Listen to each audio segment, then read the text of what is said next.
Cuando usted de palabra dice lo lamento, lo siento, pero no lo siente en su corazón, eso es un remordimiento. Y en el versículo 3, vea usted lo que dice el Señor. Quiero que dejen los dioses que ustedes tienen. Quiero que preparen su corazón y me sirvan. Un arrepentimiento que el Señor nos pide a nosotros no es sencillamente para que usted vaya y llore y le diga, Señor, perdón por lo que hice. Es para que haya un fruto en su vida de que verdaderamente hay un arrepentimiento. O usted, iglesia, espera que Dios le dé a usted algo cuando Él le está pidiendo que haga algo y no lo hacemos. ¿Cuál es la muestra de que hay un verdadero arrepentimiento? Que en usted y en mí debe haber un cambio. Cuando su corazón se vuelve a Dios, automáticamente la palabra le dice dónde está mal, dónde estamos mal. Cuando usted y yo venimos delante del Señor, el mismo Espíritu Santo nos va a convencer de lo que estamos haciendo mal.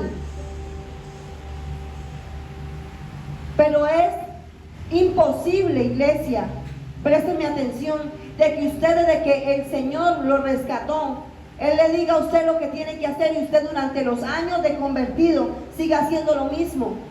Muchas personas vienen a la iglesia, ¿sabe a qué?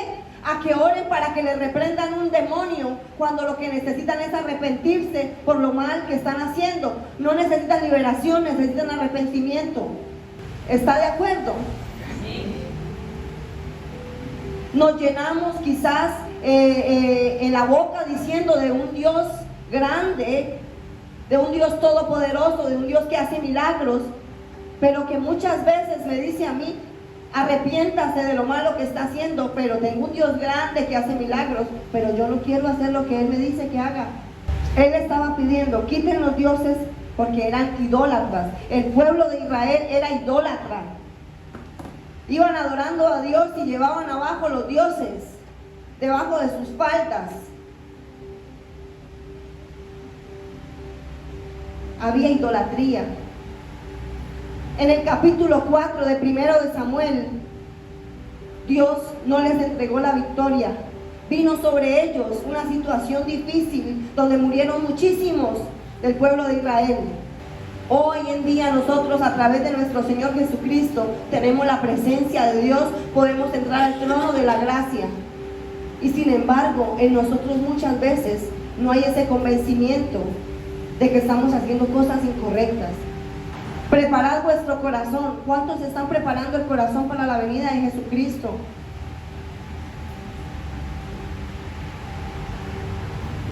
Estamos buscando con un afán desesperado las añadiduras, pero no estamos preparando el corazón. Y si no, pregúntese cuánto tiempo usted está con Él, diciéndole, Señor, ¿qué tengo que mejorar? ¿Qué tengo que arreglar?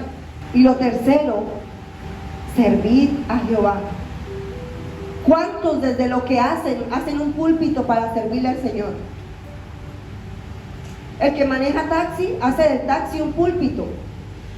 El que arregla uñas, la que arregla cabello,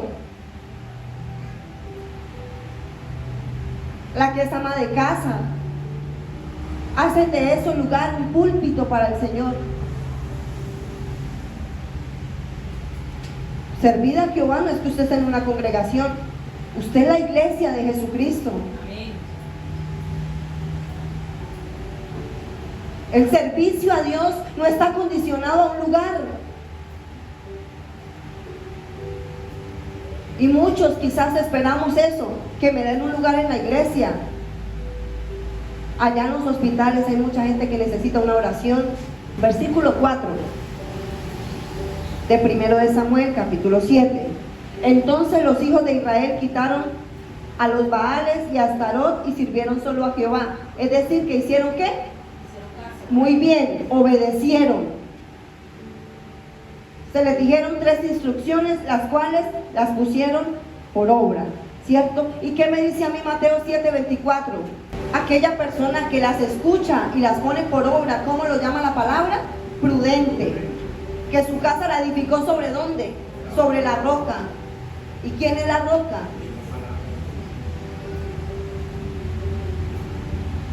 En los tiempos que nosotros estamos viviendo, ¿sobre qué fundamento estamos? Usted en dónde está parado? ¿Usted a quién le está sirviendo? Samuel dijo en el versículo 12, que es la victoria más grande que nosotros como iglesia hemos tenido y que usted como hijo de Dios ha tenido, es decir, hasta aquí me ha ayudado el Señor.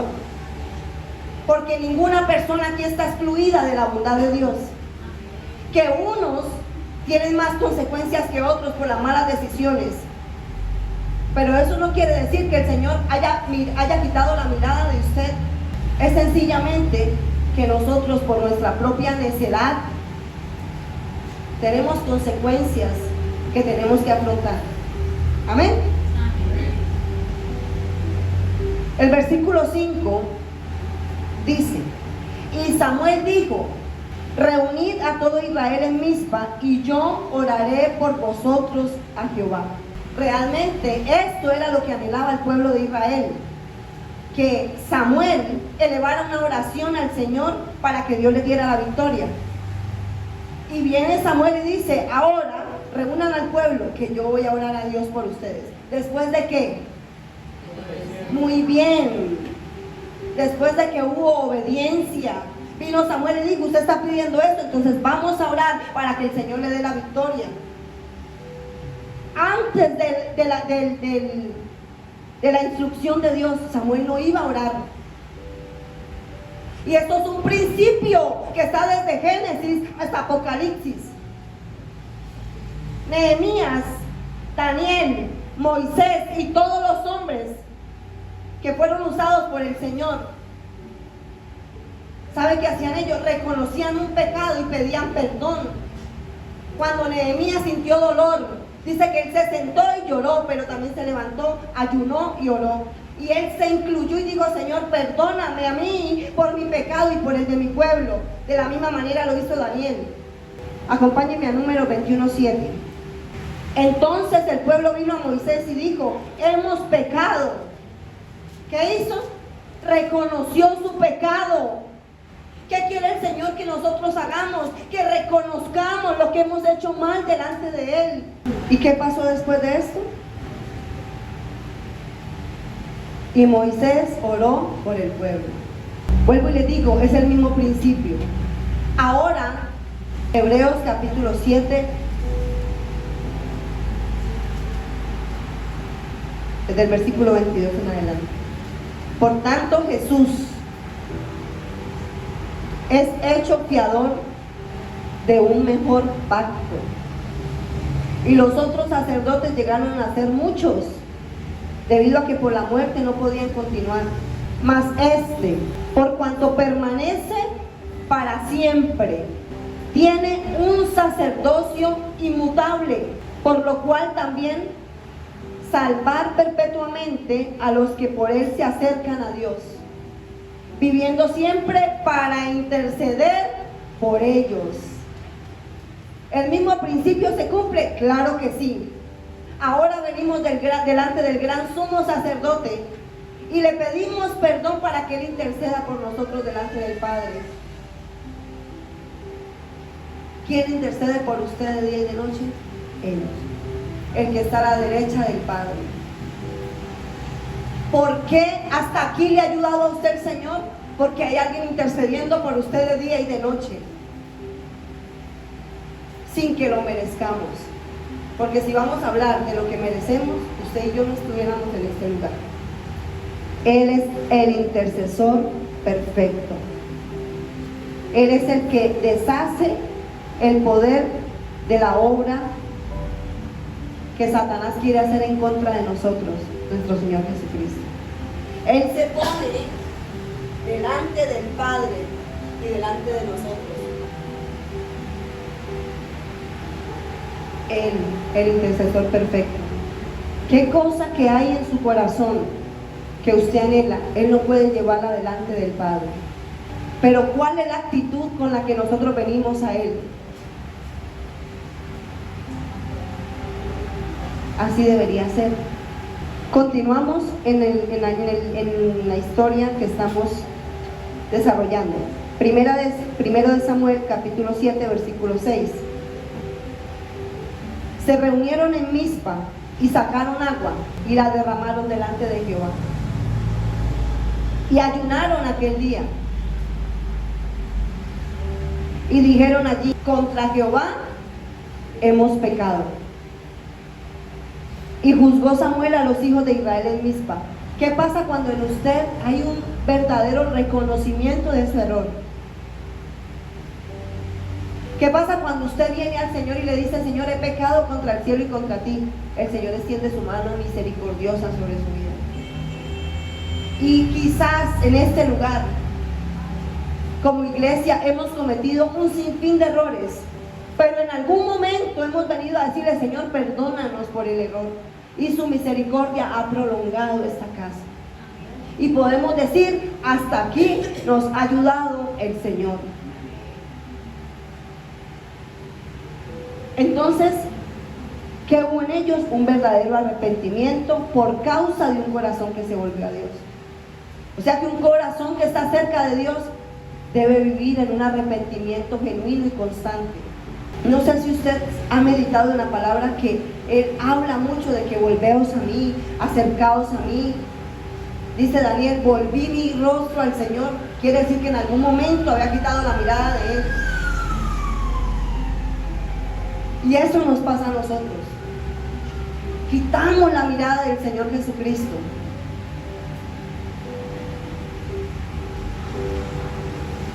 Somos indiferentes muchas veces a lo que Él quiere que nosotros hagamos. Le damos la espalda. Mientras tanto, Él intercede por nosotros de día y de noche delante de nuestro Padre Celestial. Éxodo 17:11 dice la palabra de Dios: y sucedía que cuando alzaba Moisés su mano, Israel prevalecía, mas cuando él bajaba su mano, prevalecía Amalek. ¿Quién estaba librando esta batalla? Josué. Versículo 9: y dijo Moisés a Josué: escógenos varones y sal a pelear contra Amalek. Pero ¿qué estaba haciendo Moisés mientras tanto? Es un privilegio que el Señor nos ha entregado, iglesia. Dice Efesios 6:18: orando en todo tiempo con oración y súplica en el Espíritu por todos los santos. ¿Y quiénes son los santos? Los que han sido justificados por Cristo Jesús. Dice: orando en todo tiempo, los unos por los otros. Los unos, es un privilegio. Pero ¿cómo sabe usted que su oración llega delante de Dios? Como un buen intercesor. Santiago 5, 16 y 17 es la respuesta. La oración eficaz del justo puede mucho. No es cualquier oración. Es una oración eficaz. Dice inicialmente que confesaos. Cuando usted confiesa algo que no está bien, usted le quita todo permiso al enemigo sobre su vida. Pero mientras en usted haya cosas sin confesar, los pecados que llamamos ocultos,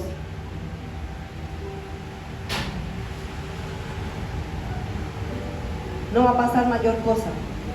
Vamos a gastar tiempo, saliva, pero no va a pasar nada. Y oramos, y oramos, y oramos, y oramos, y oramos, y no pasa nada. Porque no lo hacemos conforme la palabra nos lo dice. Aún con tendencia pecaminosa, el Señor nos ha justificado y escucha nuestra oración cuando nosotros confesamos.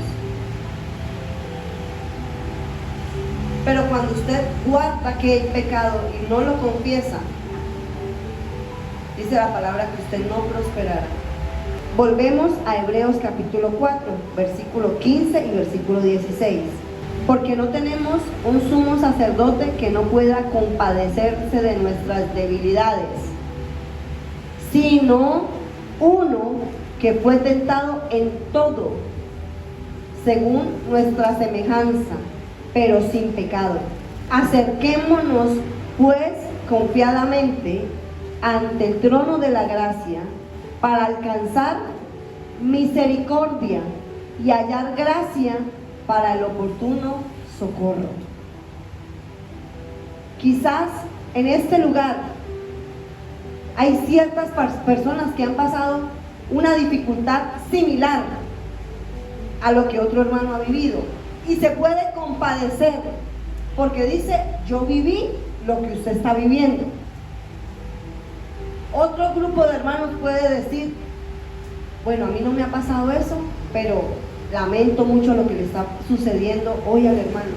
Pero ¿qué dice la palabra? Que nuestro Señor Jesucristo, todo lo que nosotros vivimos, Él lo vivió. O sea que Él nos puede entender, aunque en Él no se halló pecado. ¿A dónde debemos ir? Al trono de la gracia. Decirle: Señor, soy un grosero, soy una grosera, me porto mal en mi casa, maltrato a mis hijos, deshonro a mis padres. Muchas oraciones mías tienen estorbo porque no trato a mi esposa como vaso frágil.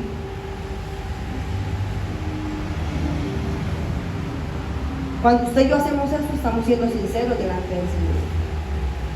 ¿Recuerda lo que pasó con el pueblo de Israel en Mizpa? Ellos lamentaban, pero realmente no se habían arrepentido. ¿Qué quiere Dios? Que en su vida haya una evidencia, porque muchos de los que nos sentamos dentro de las iglesias no nos hemos arrepentido. Venimos y ¿sabe qué? Adoramos a Dios, hablamos lenguas, hacemos milagros en el nombre de Jesús, pero no nos hemos arrepentido. Y va a llegar un momento donde quizás el Señor diga: yo a usted nunca lo conocí. Jesús se compadece porque Él fue tentado en todo. Él conoce lo más oscuro de su vida.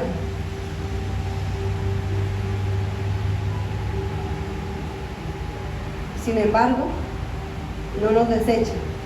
Dice que el que viene a mí, yo no le echo fuera. En mi mente, sucesos que pasaron en este lugar a lo largo de estos 8 años, donde quizás en una emoción o en un sentimiento no hicimos la voluntad de Dios, y por eso vinieron las consecuencias. Pero después de eso, el Señor recibió nuestra confesión y nuestro perdón. Y por eso podemos decir que aún en medio de la pandemia, el Señor sostuvo ese lugar, porque aún de las bendiciones que llegaban para la iglesia, habían bendición para las familias. No era posible eso si nosotros hubiéramos mantenido el pecado oculto, diciendo: eso fue culpa de los hermanos, eso fue culpa del uno, fue culpa del otro. Pero realmente teníamos que asumir responsabilidades, y eso es lo que nos falta mucho. Y eso me hace examinar mi vida y decirle a Dios: Señor, es solamente la gracia suya, es solamente la gracia del Señor Jesucristo quien le tiene a usted donde usted está y le permite tener lo que usted tiene. Usted dirá: yo he trabajado mucho. Hay gente que trabaja mucho y echa el saco roto y no tiene nada. Un desgaste físico y en su salud. Nunca hemos sido nosotros, siempre ha sido la gracia de Él. Amén. Primera de Samuel, capítulo 7, versículo 9. Y Samuel tomó un cordero de leche y ofreció, sacrificó entero el holocausto a Jehová, y clamó Samuel a Jehová por Israel, y Jehová le oyó. El sacrificio es el resultado del arrepentimiento. Un acto de obediencia y de adoración externa debe ser el resultado de un corazón arrepentido sinceramente. ¿Por qué? Porque no todas las personas que levantan la mano delante de Dios, aquí en su interior, han tenido un arrepentimiento genuino. No todos. Sentimos dolor cuando pecamos.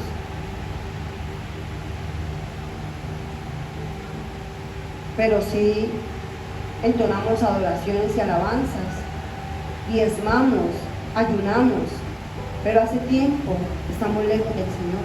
¿Sabe qué pasa cuando nosotros hacemos actos aparentemente de obediencia, pero no los hacemos delante del corazón, de todo corazón? El Señor lo abomina.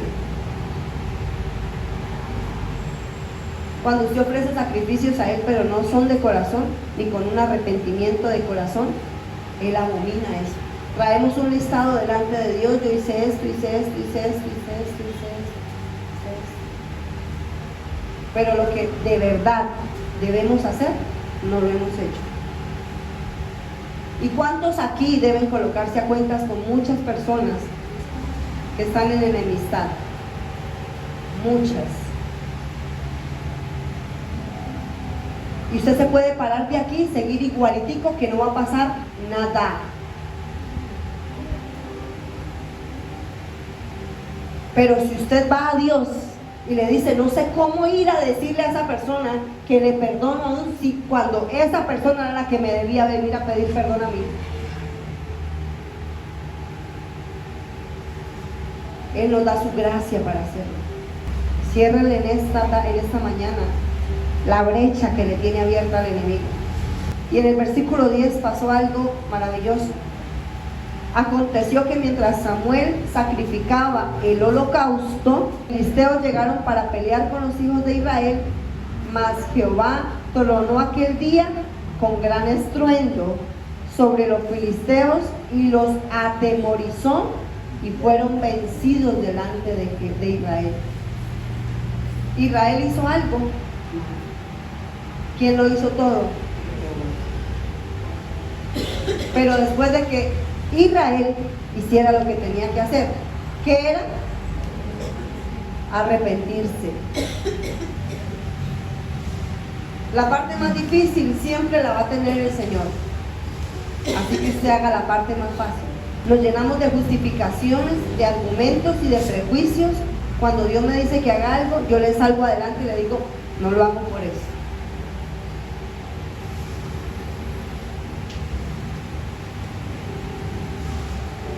Continuamos. Saliendo los hijos de Israel de Mizpa, siguieron a los filisteos, hiriéndolos hasta abajo de Bet-car. Tomó luego Samuel una piedra y la puso entre Mizpa y Sel, y le puso por nombre Eben-ezer, diciendo: hasta aquí nos ayudó Jehová. En el hebreo, Eben-ezer es hasta este punto. Y lo más maravilloso de todo es que el Señor va a seguir ayudándonos, va a seguir auxiliándonos, va a seguir socorriéndonos. Porque recuerda que hay un intercesor perfecto.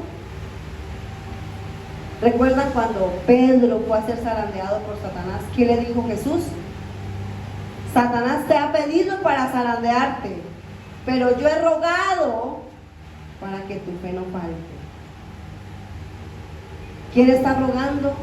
Aún por lo que va a acontecer, el Señor Jesucristo. Pero ¿qué tenemos que hacer nosotros? Acercarnos a Él con corazón sincero y con un deseo de arrepentimiento genuino. Y quieren que les diga algo: el arrepentimiento es algo que al ser humano no le agrada. ¿Y qué es arrepentimiento? Cambio de dirección. Vamos por un camino haciendo lo que bien nos parece, pero no está en la voluntad de Dios.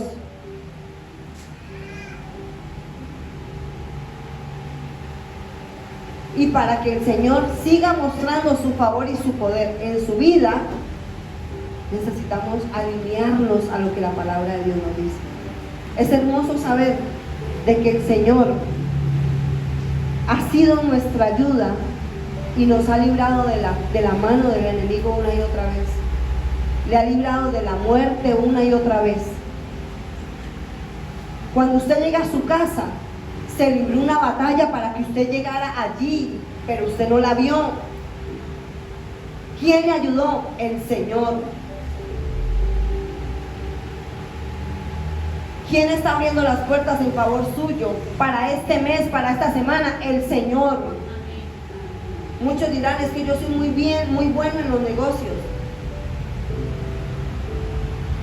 ¿Quién ya dio la victoria para usted y para mí? El Señor Jesucristo.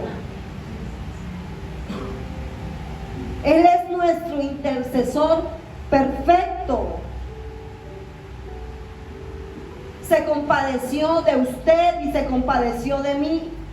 Y por eso hoy estamos en este lugar. Lamentaciones 3:37. ¿Quién será aquel que diga que sucedió algo que el Señor no mandó? Les pregunto, algo de lo que está sucediendo a nivel departamental, a nivel nacional, a nivel mundial, ¿será que el Señor ha perdido el control de algo? Les pregunto. Que no apruebe lo que está pasando no quiere decir que no esté en control de todas las cosas. Pero ¿qué quiere el Señor que usted y yo hagamos como hijos de Él? Según lo que hemos visto en esta mañana. Nos arrepentimos, ¿para qué? Para aún colocar delante del altar del Señor esas personas que hoy lo necesitan. Les decía que es un privilegio orar por los demás.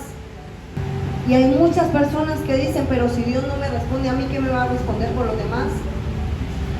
Eso se llama egoísmo.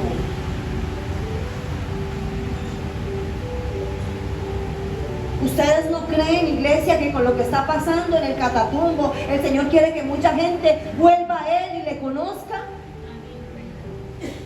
Ahora, ¿qué tal si nosotros nos unimos como iglesia y levantamos un altar de intercesión al Señor y le decimos, apiádese de ellos, que ellos vengan a un arrepentimiento genuino, que dejen sus dioses, que preparen su corazón y te sirvan, Señor?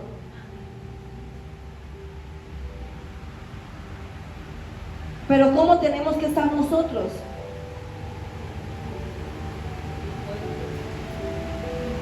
Elías era un hombre con pasiones semejantes a las nuestras, tenía tendencia pecaminosa, era un hombre de carne y hueso que tuvo depresión. Sin embargo, el Señor escuchaba las peticiones de Elías. Convirtámonos en ese remanente fiel a Dios, que Él escucha lo que sale de nuestro corazón. No oremos para que Dios llene de riquezas a nadie, oremos para que vengan a un arrepentimiento genuino. Usted como padre no ore para que sus hijos estén quizás llenos de plata, llenos de lujos. Eso viene después de que ellos busquen a Dios de todo corazón. Dice la palabra que de qué le vale al hombre ganar el mundo si pierde su alma. No tiene sentido. ¿Qué legado usted le ha dejado a sus hijos? Usted puede venir ante el trono de la gracia para decirle al Señor, aquí está mi casa, aquí están mis hijos, aquí está mi esposo, aquí está mi economía, aquí está mi trabajo, aquí está todo. Pero ¿cómo venimos delante de Él? Me abruma que para este tiempo nosotros estemos desalineados a lo que la voluntad de Dios nos está pidiendo. No le pida a Dios que le quite cargas a nadie cuando esas cargas están provocando de que ellos busquen al Señor. Y usted puede decir, vamos a orar por tal petición. Pero cuando usted empieza a orar en el Espíritu, el Señor le da una vuelta a su petición y ya no es como usted la pedía, ahora es como Él quiere que se haga, porque la voluntad de Dios es la que va a prevalecer. Es su intercesor perfecto, nunca va a pedir algo para usted malo. Siempre va a pedir lo mejor para nosotros. Y si este lugar ha pasado por zarandeos, es porque lo necesitamos. Y si en su casa quizás hay situaciones difíciles, es porque usted las necesita para crecer, para ser formado en un carácter, para que su vida dependa de un solo Dios verdadero. Samuel se dio cuenta de que en ellos no había un arrepentimiento genuino. lamentaban, dice el versículo 2, lamentaban en pos de Jehová, pero ellos no se habían arrepentido. Y hay muchas cosas que el Señor quizás le va a decir a usted: ya no llore más por eso, suéltelo. Y hoy el Señor le está diciendo y está hablando al corazón suyo. Hay muchas cosas que hay que soltarlas en las manos de Él, porque Él sabe cómo se debe hacer.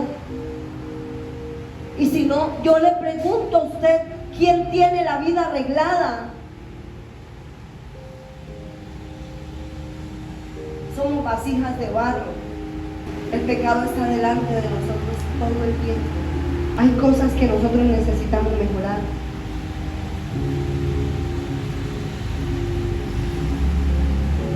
En este mensaje hay dos cosas que el Señor nos ilustra. Cómo en un momento Él puede revertir y cambiar los tiempos en su favor. Puede que su 2024 haya sido de mucho palo, pero no espere que su 2025 siga siendo igual. Pídale perdón a Dios por las malas decisiones que ha tomado sin su consentimiento. Pídale perdón al Señor, porque muchas veces nos hemos apartado de Él por los afanes y por las preocupaciones, y le hemos dado importancia más a dioses, como el trabajo. Salimos muchas veces de pronto convencidos y redarguidos por la palabra, pero al cabo de un tiempito ya hasta ahí nos llegó. Hace 8 días hablábamos que el que habita al abrigo del Altísimo morará bajo la sombra del Omnipotente, pero yo no puedo pedir las bendiciones de Dios lejos de Él. Yo no puedo esperar el amparo de Dios fuera de su sombra. Eso no va a pasar.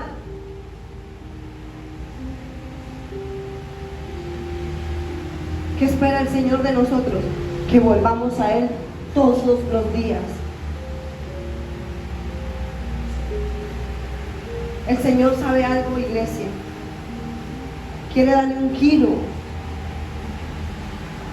a muchas situaciones que están viviendo. Pero antes de que eso pase, Él quiere darle un giro a su corazón. Es un arrepentimiento genuino.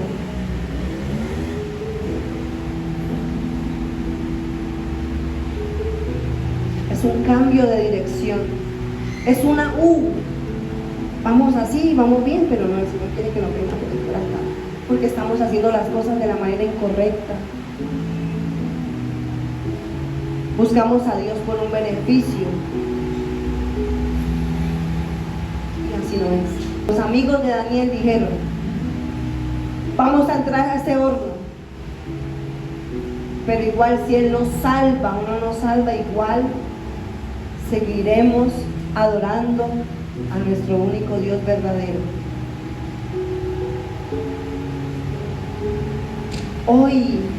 Hoy podemos decir en este lugar: hasta aquí nos ayudó el Señor. Hasta este día nos ha ayudado.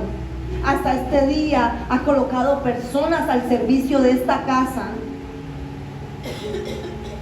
En algún momento la pastora sentía una carga, porque ¿cómo se iban a pagar los servicios si aún las personas de la iglesia no trabajaban para ofrendar? Y Dios empezaba a mover gente aún de diferentes lugares, y no solamente había provisión para sustentar el lugar, sino había para bendecir la iglesia. Hombres que aparecían en el camino, ángeles de Dios: vengan y recojan tantos zapatos para bendecir, vengan y recojan tantos mercados para bendecir, porque ese es el Señor. No son las conexiones que usted y yo hagamos, es la gracia del Señor Jesucristo sobre nosotros. Y podemos decir que hasta aquí, hasta este punto de nuestra vida, Dios nos ha ayudado, y Él lo va a seguir haciendo, que es lo más maravilloso de todo. Pero hagamos lo que el Señor quiere que hagamos. No le ofrezcamos a Él algo de labios cuando nuestro corazón está lejos de Él, porque dice Él que lo abomina. No sea hipócrita trayendo una ofrenda a este altar cuando usted tiene enemistad aún con los hermanos de la congregación. Deje eso ahí y póngase a cuentas que esa ofrenda sí la recibe el Señor.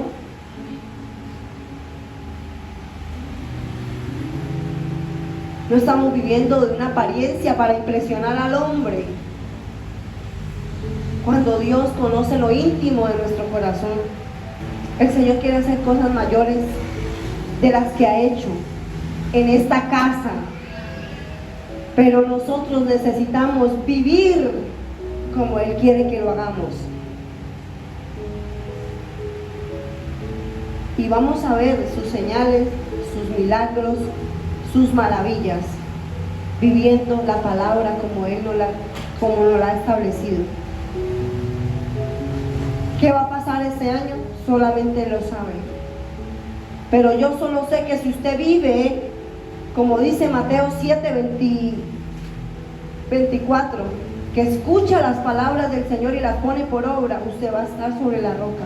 Y pueden venir los vientos más contrarios y más, puede venir un euroclidón, puede venir la tempestad más tremenda y no va a pasarle nada, porque usted está sobre la roca fuerte que es Cristo Jesús.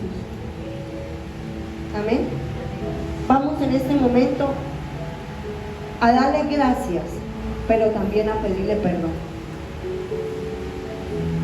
Es un contraste que debe tener usted siempre.